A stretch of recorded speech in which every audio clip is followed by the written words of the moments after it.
Está aí o fim de semana e no ensaio geral de hoje deixamos várias propostas para si. Desde logo saiba como serão as comemorações do centenário de José Saramago, como será o futuro Museu do Tesouro Real, ouça o novo disco do músico Pedro Brito e conheça o filme da realizadora Manuela Serra, que chega às salas de cinema 36 anos depois de ter sido realizado. Para já, recebemos a voz da poetisa portuguesa que venceu o Prémio Rainha Sofia de Poesia Ibero-Americana, Ana Luísa Amaral. A baleia do coração e da beleza, perspectivas. Era muito mais alto do que eu, aquele coração reproduzido em tamanho real no átrio do museu, feito em fibra de vidro, as circunvoluções de um rosa escuro por onde entravam crianças e saíam, brincavam como em parque, que eram amplas as curvas desse coração, túneis por onde a vida viajou, um coração cortado pela diagonal, mas intacto no tato, o seu original, não sei se nunca, não sei se alguma vez partido por amor. Ana Luísa Amaral oferece ao ensaio geral a leitura de um poema do seu novo livro que sairá em outubro. Mergulhados neste privilégio que ouvimos a poetisa portuguesa que acaba de vencer um dos mais prestigiantes prémios espanhóis, o Prémio Sofia de Poesia Ibero-Americana. A notícia chegou-lhe pelo telefone quando passeava a sua cadela com o nome de poetisa americana. Senti-me, como deve calcular, muitíssimo honrada, não é? Eu já tinha tido, efetivamente, o ano passado 2 prémios em Espanha, o Prémio Leteo, e que não pude ir recebê-lo, não é? E o Prémio das Livrarias de Madrid. Este foi um bocadinho diferente. Estes passinhos que houve aqui são justamente... Este tic-tic-tic-tic-tic que está a ouvir por detrás é justamente da minha Emily Dickinson, da minha cadela, que aliás foi falando nela que eu respondi ao anúncio do prémio, não é? Porque eu estava a passeá-la no meu jardim quando me telefonaram de Madrid. Foi para mim uma enorme surpresa e sobretudo uma enorme honra. E depois vim para casa e pensei assim, mas telefonei à minha filha, foi a primeira pessoa a quem eu liguei, e depois disse-lhe assim, Rita, eu não sei se será mesmo isto. E ela disse-me, pois homem, tens a certeza? E eu disse, pois, olha, eu não sei muito bem. E, entretanto, entra-me um número espanhol, 0034, e era o El País a telefonar-me. E realmente aí tive como disse, olha, deixa-me atender aqui, é de Espanha.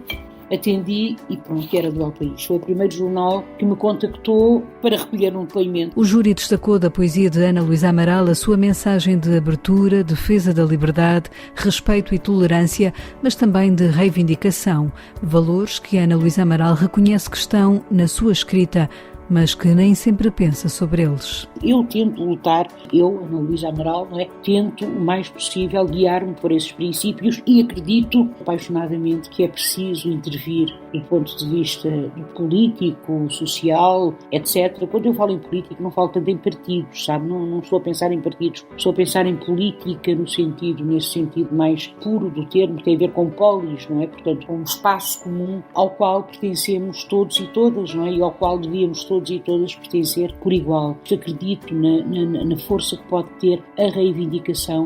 Continuo a acreditar, enfim, nesses valores, na liberdade, claro, na dignidade humana, com certeza, porque a poesia não está divorciada do mundo e porque a poesia faz parte do mundo e quem escreve tem um corpo, não é? E esse corpo se relaciona com o mundo, um corpo, um pensamento, digamos, emoções que se relacionam com o mundo. É natural. Penso também que essas minhas, preocupações ou que esses princípios nos quais eu acredito, provavelmente o que acontece é que eles passam para a minha poesia, não é? Percebe? Passam para aquilo que eu escrevo. O que eu acho, Maria João, é que... O que eu sei, fundamento, é que eu não tenho um programa para a minha poesia. Quer dizer, eu quando me sento a escrever, ou quando estou no carro, por exemplo, e me surgem versos, ou quando acordo de repente, não é? E me aparece um verso, eu não penso agora vou escrever um poema sobre os refugiados, agora vou escrever um poema sobre as injustiças do mundo, agora vou escrever um poema que ligue batatas e a dignidade das mulheres, por exemplo. Eu não penso nisso, eu escrevo, não é? O último livro publicado por Ana Luísa Amaral, Nacírio e Alvim, nasceu a partir de uma pintura da Anunciação. É um livro de poemas atravessado por temáticas bíblicas, o livro dos livros que a poetisa leu desde cedo. Eu conheço a Bíblia desde muito criança, conheci muito bem, li a Bíblia e acho que é o grande livro, de facto, da nossa civilização cristã. Devia ser obrigatório as pessoas lerem, mesmo nas universidades, e faz muita impressão esta ignorância relativamente ao que é fundacional para nós. Como é que eu posso compreender, como é que eu posso, inclusivamente, falar ou discutir ou debater uma questão que está muito em cima da mesa, como sabe, nos Estados Unidos, não é? Que são as teorias criacionistas, que, a meu ver, são, enfim, não fazem sentido nenhum, mas pronto, como sabe, alguns Estados até as adotaram, não é? Como é que eu posso discutir isso se não conheço a Bíblia, por exemplo? E, além disso, olha, para mim bastava as pessoas lerem o Cântico dos Cânticos. Se não querem ler outras coisas, leiam o Cântico dos Cânticos e digam-me se aquilo não é dos mais belos poemas de amor que alguma vez foram escritos. Ou leiam, por exemplo, passos como aquele maravilhoso, não é? Eu posso ser como um símbolo quebrado, mas se não tiver amor, não sou nada. Então não é importante saber que a palavra amor e a palavra caridade se equivaliam? Que caridade não tem nada a ver com a ideia de caridade que nós normalmente preferimos, não é? As caridadezinhas, mas sim com um tipo de amor. Eu acho que a Bíblia tem coisas de uma violência inaudita e tem passos de uma beleza absolutamente extraordinária.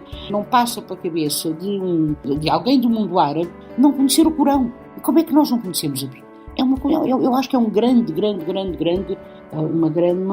uma grande falha, digamos assim, nossa, essa de descurarmos a Bíblia, por exemplo, no ensino. A poesia de Ana Luísa Amaral é uma forma de comunicação. Quando eu estou a escrever, e eu tenho isso dito num poema antigo, que é todo o poema é sobre aquilo que sobre ele escreve, ou seja, quando nós escrevemos é para nós que escrevemos e só depois é que escrevemos para os outros, é que temos necessidade de partilhar com os outros aquilo que escrevemos, e então é aí que a poesia cumpre, ou toda a arte, penso eu, cumpre o seu papel, que é o da comunicação. Quando eu escrevo porque preciso de escrever. Em casa, no início da pandemia, os versos secaram dentro de Ana Luísa Amaral. A poetisa sentiu como o contexto do vírus a afetou. Eu, durante esses 3 meses, os 3 ou 4 primeiros meses, eu não consegui escrever uma linha. Ou melhor, eu escrevi, eu ainda tentei, só que o que saiu era tudo horrível, mau, péssimo.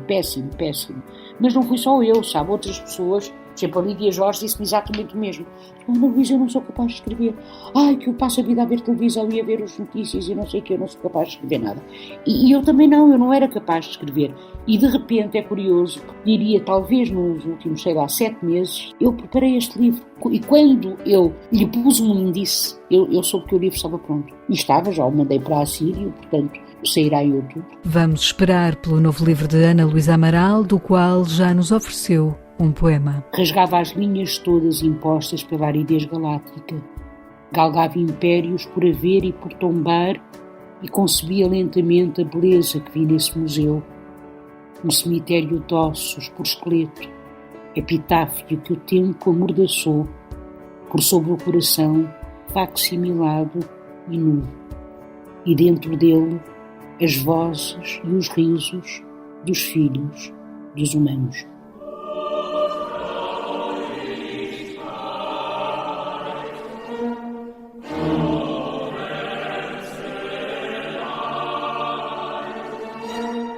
Foi conhecido esta semana o programa das celebrações do centenário de José Saramago. A partir de novembro e ao longo de um ano, as comemorações dos 100 anos do nascimento do Nobel da Literatura serão assinaladas com diversas exposições, a edição de livros, conferências nacionais e internacionais, uma ópera, teatro e a leitura nas escolas portuguesas. É de resto com um coro de crianças de 100 escolas básicas que terão início as celebrações. Elas irão ler a 16 de novembro, ao mesmo tempo e à mesma hora, A Maior Flor do Mundo, o livro infantil de Saramago. As comemorações terminarão um ano depois, quando alunos do secundário lerem em simultâneo páginas de Memorial do Convento e o ano da morte de Ricardo Reis. Pelo meio, há outras iniciativas, aqui destacadas pelo comissário Carlos Reis. Em Portugal, se nos estamos a referir a reuniões científicas, a Fundação Calouste Gulbenkian, em boa hora, chamou a si, em parceria com a Fundação José Saramago, a organização de um grande colóquio internacional, provavelmente será em junho do próximo ano. Mas em muitas universidades,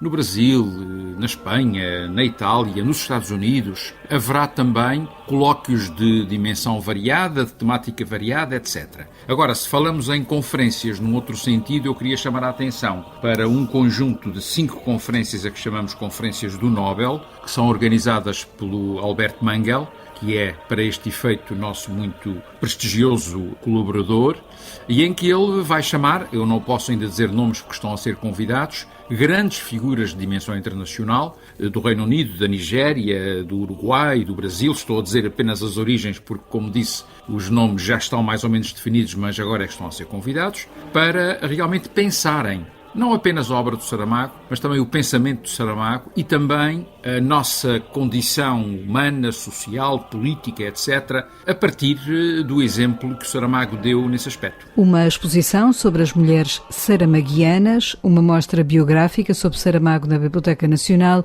são outros dos destaques do centenário, em que haverá também cinema, dança e ópera. Posso dizer que haverá uma reencenação da Belimunda pelo Teatro Nacional de São Carlos. Posso dizer que haverá uma adaptação do ensaio sobre a cegueira numa coprodução do Teatro Nacional de São João, que tem também um programa muito interessante nas escolas, com o Teatro Nacional Dona Maria II e também com o Teatro Nacional da Catalunha. Repito, uma adaptação do ensaio sobre a cegueira. A Cinemateca Portuguesa promoverá um ciclo de cinema a partir das obras de José Saramago e portanto, todas estas artes, a dança, a pintura, etc., estão representadas no programa que nós apresentamos. Não se esqueça que celebrar Saramago é também ler a sua obra literária.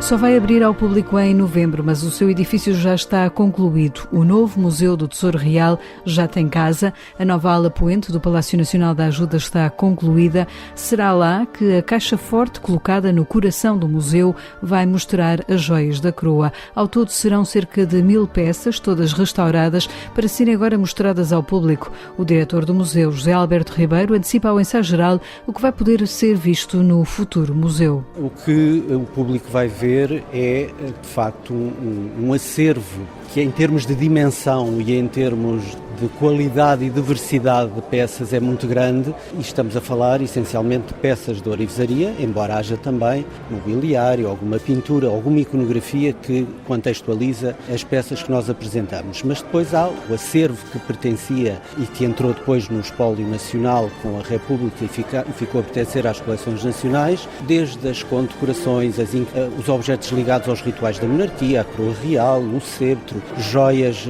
utilizadas pela família real, e algumas são peças muito importantes do ponto de vista da história da ourivesaria e da joalharia ocidental, como, por exemplo, a placa da Banda das Três Ordens, o tesão de ouro do Dom João VI, todo em pedras preciosas, a laça de esmeraldas do século XVIII, que também é uma obra emblemática. Estes três são um exemplo, mas há muito mais. Há peças, nós temos uma coleção enorme de diamantes, de pepitas, de ouro que vai estar apresentada ao público e, portanto, é isso que vai ser contextualizado e que vai ser apresentado de uma forma permanente aqui na Ajuda. Justamente, a exposição será permanente ou haverá depois também espaço a exposições temporárias? As peças serão sempre as mesmas ou haverá também algum tipo de alteração na caixa forte, digamos assim? A exposição que está pensada para abrir em novembro é a exposição permanente. Ultrapassa as 1000 peças em termos de número de objetos que vão estar à fruição do público. No entanto, há espaços neste edifício que estão pensados para albergar também exposições temporárias, uma vez que é um edifício de alta segurança e permite receber alguma até de algumas exposições itinerantes que circulam a nível internacional e que nós, por questões de segurança, por vezes não podemos receber essas mesmas exposições. O futuro Museu do Tesouro Real só abre ao público em novembro. Esta semana foi apresentado o edifício, a nova ala do Palácio Nacional da Ajuda, que vai albergar este valioso espólio.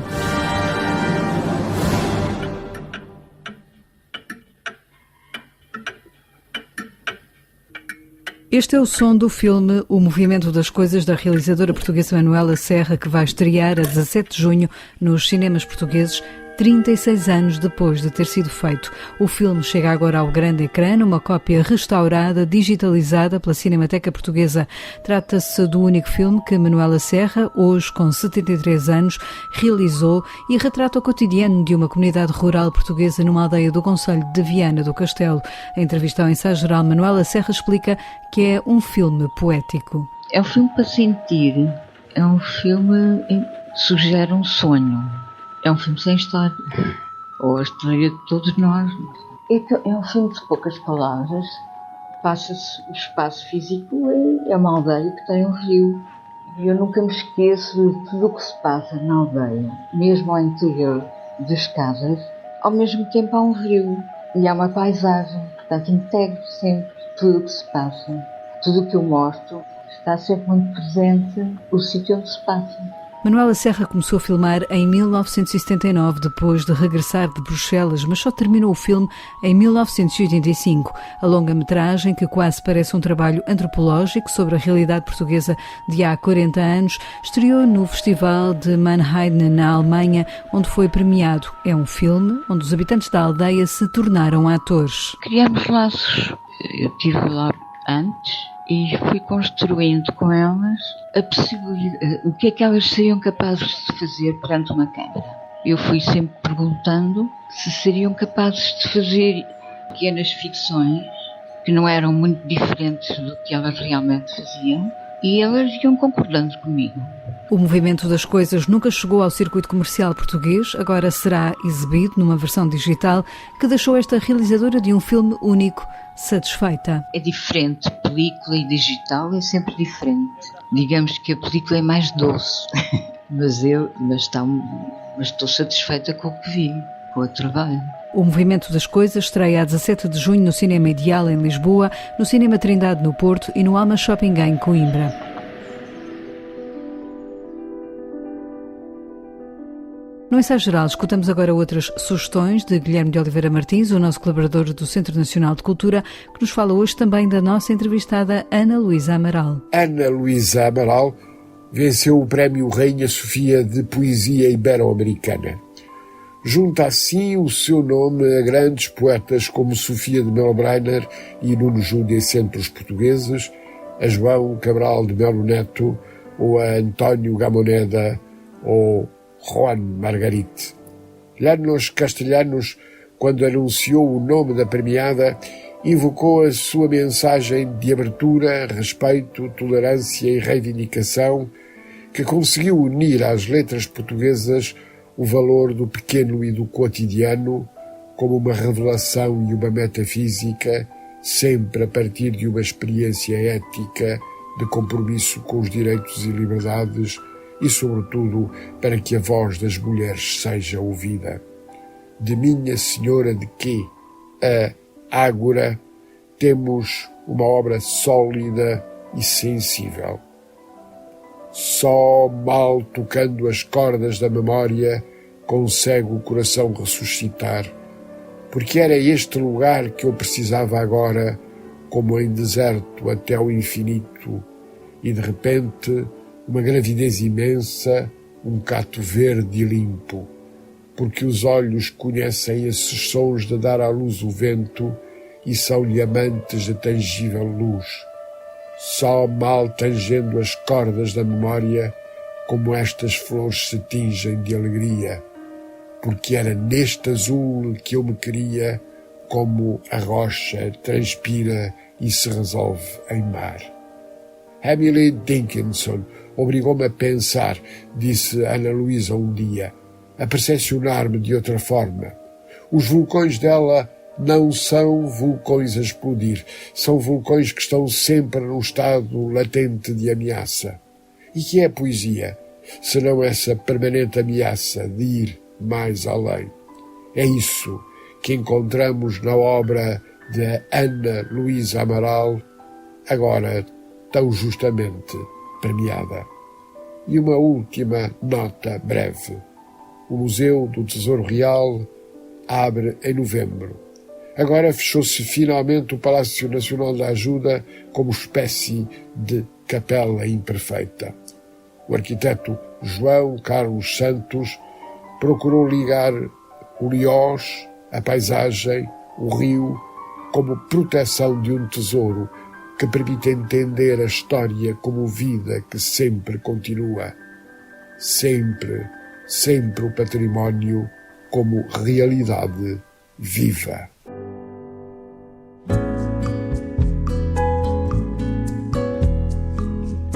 Chama-se Se Deus Quiser. É não só o novo tema, como o nome do novo trabalho discográfico de Pedro Brito. É o 7º disco deste artista, compositor de muitas músicas interpretadas por nomes bem conhecidos da música portuguesa, como Carlos Paião, Rui Reininho, Dulce Pontes, As Doce, Paulo de Carvalho, Simone de Oliveira, entre tantos outros. O trabalho que agora apresenta é todo instrumental.